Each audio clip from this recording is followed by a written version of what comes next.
I think you have to start from the idea that addiction is a disease.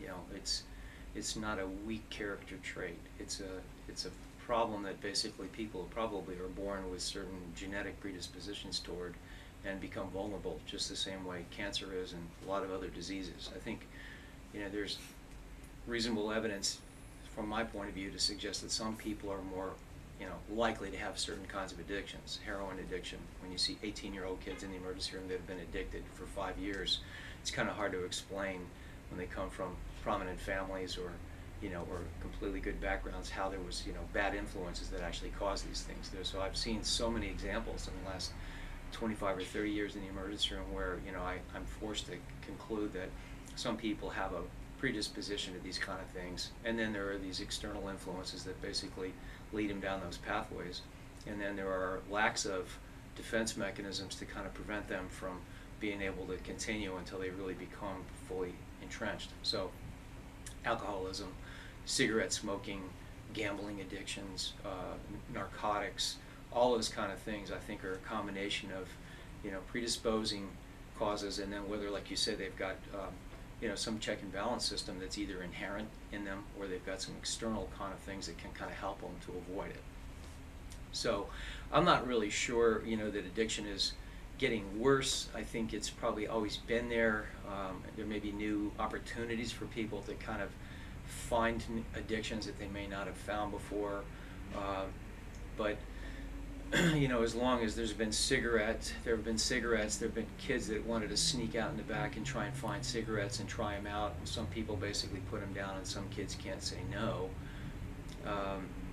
You know, it's always troubling to me that the tobacco industry isn't regulated, because my take on this is that, you know, that the tobacco industry does nothing to try to prevent it.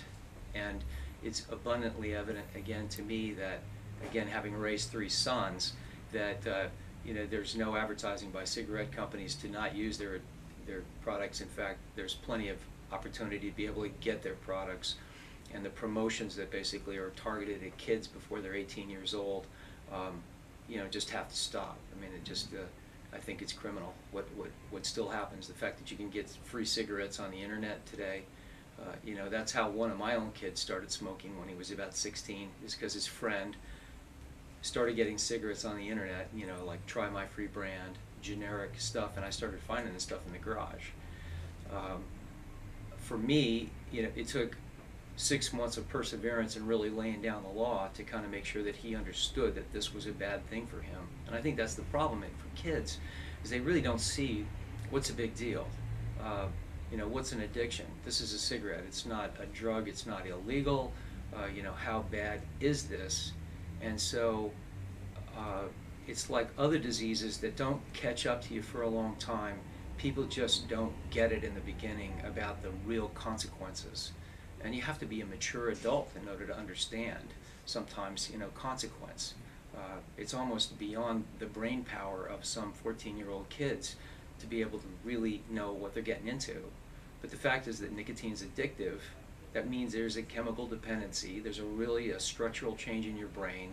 And before you know it, these kids can't say no. And, you know, the tobacco industry is sort of designed that way. What I actually think is sort of, you know, it's sort of tough love on a lot of levels in terms of trying to be able to actually fix these problems. And I think really Canada has it great. If you go to Canada and you travel through and you see the way that they have their cigarettes packaged, there are pictures of lung cancer, there are pictures of people with tracheostomies, there are people laying in coffins, there are people, you know, whose lungs are sitting beside them that are black and charred and look like, you know, coal miners' lungs that were just cigarette smoking. You know, really graphic depictions to start to get kids aware of, you know, in the 21st century reality today, what they're really getting themselves into, because they don't really understand it.